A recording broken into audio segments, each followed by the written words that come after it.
guys, Assalamualaikum warahmatullahi wabarakatuh. Kembali lagi bersama saya Fanny Selawati di dalam channel YouTube saya Fanny Selawati. Jangan lupa subscribe, like, dan komen ya guys.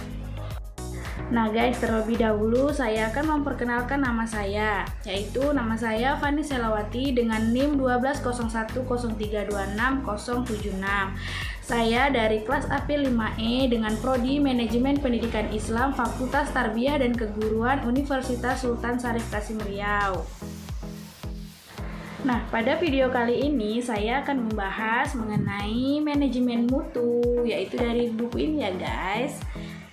Saya ingin menjelaskan mengenai tim manajemen mutu. Nah, di dalam manajemen mutu ada tim-tim yang bekerja sama, yang saling bekerja sama untuk mencapai tujuan bersama. Nah, di awal tadi saya sudah memberitahu kepada teman-teman semua karena di sini saya akan menjelaskan mengenai tim kerja dari manajemen mutu. Kerja tim dalam sebuah organisasi adalah merupakan komponen yang sangat penting di dalam suatu perusahaan ataupun di era pendidikan ya. Nah, karena dari kerja tim ini dapat meningkatkan komunikasi kita terhadap semua anggota dari organisasi, dapat meningkatkan kemandirian dan juga kepercayaan dari diri kita sendiri. Nah, pasti teman-teman semua ini dalam pikirannya pasti bertanya-tanya mengenai, nah jadi apa pentingnya kerja sama tim itu di dalam dunia pendidikan. Nah, dalam sebuah organisasi jika dia memiliki sebuah tim, maka ia akan akan memperoleh manfaat yang begitu besar, misalnya dalam menjalankan suatu pekerjaan ataupun dalam menyusun rangkaian program dalam pendidikan. Dia akan sedikit terbantu dengan adanya tim-tim dari manajemen tersebut. Nah, akan tetapi di dalam dunia pendidikan tim mutu ini sedikit dibatasi mengenai tentang fungsi kurikulum dan juga manajemennya. Ini tidak tahu mengapa ya. Jadi ini membuat dari masa pembangunan kultur TQM-nya itu akan sedikit tidak efektif apabila dari kerja tim ini dibatasi dari pihak manajemen. Padahal tim kerja ini harus ada di setiap lembaga pendidikan karena pastinya dalam suatu manajemen yang ada di pendidikan itu pasti memerlukan kerjasama. Nah, adapun kerjasama ini kan harus adanya tim kerja supaya semua program itu bisa berjalan dengan lancar. Tim kerja tersebut juga harus melibatkan semua staf, misalnya staf akademik dan staf pendukung, yang mana misalnya ada pemisahan antara staf pengajar dan staf pendukung. Mereka ini misalnya ada pemisahan antara staf akademik dan juga staf pendukung, ini akan mengakibatkan kurang efektifnya manajemen yang dijalankan di sekolah tersebut.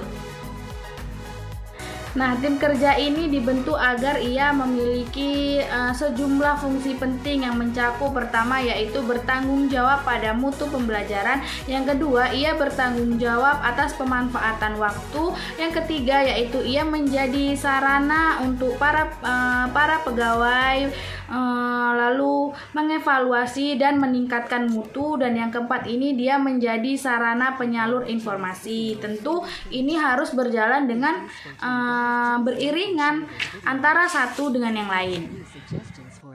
Nah, dalam suatu institusi yang berfungsi dengan baik, mereka ini tentunya memiliki tim-tim yang saling melengkapi satu dengan yang lain, yang mana beberapa tim ini harus bertugas melakukan tugas-tugas jangka panjang dan juga jangka pendek. Tentunya ada pembagian atas kerja yang akan mereka kerjakan. Walaupun demikian, tim kerja itu tidak terbentuk begitu saja, seperti yang dikatakan oleh Philip Crosby, yang mana menjadi bagian dari sebuah tim itu bukanlah sebuah fungsi alami dari manusia. Hal itu harus dipelajari. Nah, pelatihan itu merupakan cara kita mempelajari untuk untuk menjadi seorang tim kerja yang handal. Nah, itu harus memiliki keterampilan dalam memecahkan masalah dalam sebuah kerja tim merupakan hal yang sangat dibutuhkan. Yang selanjutnya yaitu tahap-tahap formasi tim. Di sini menurut B.W. Tuchman ia mengatakan ada 4 tahapan formasi tim. Yang pertama yaitu tahap perkembangan, di mana pada tahap perkembangan ini sebuah tim kerja di sini belum berbentuk tim, namun ia hanyalah sekumpulan individu-individu. Nah, di sini terdapat beberapa tingkatan emosional seperti yang pertama yaitu kehebohan, optimisme, idealisme, kebanggaan dan antisipasi terhadap kekhawatiran, kecurigaan dan juga kegelisahan. Nah, jadi pada tahap pertama ini masing-masing anggota itu memiliki tentunya kita menyadari bahwa setiap orang itu memiliki kepribadian yang berbeda-beda, tentu emosi juga yang beda-beda. Nah, tahap yang kedua yaitu tahapan yang paling rumit menurut pemimpin dari suatu lembaga perusahaan, yaitu di mana tahap di sini seorang anggota tim ini mulai menyadari akan tugasnya ke depan. Nah, mereka bisa bereaksi negatif apabila menemukan tantangan-tantangan dalam pekerjaannya. Nah, ini akan menimbulkan permusuhan interpersonal dari masing-masing anggota.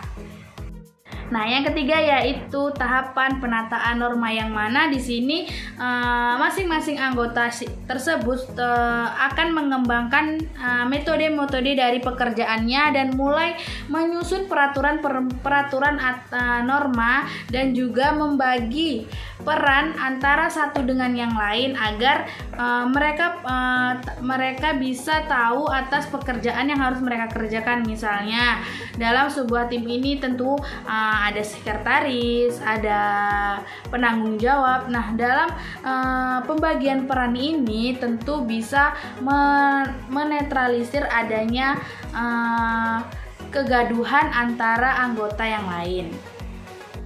Nah, tahap yang keempat yaitu tahap kerja keras, di mana menurut Tuchman ini baru merupakan terbentuknya suatu tim, di mana anggota tim tersebut sudah mulai keluar dari perbedaan, yang mana mereka semua sudah mulai mencari metode-metode untuk mengerjakan tugasnya dan juga mereka mulai mampu dalam proses pemecahan masalah. Nah, yang selanjutnya bagaimana ya tim kerja yang efektif itu? Tentu saja yang pertama, tim membutuhkan tujuan yang jelas, yang mana sebuah tim ini harus tahu arah mereka dan mereka harus menentukan tujuan yang jelas yang harus mereka capai.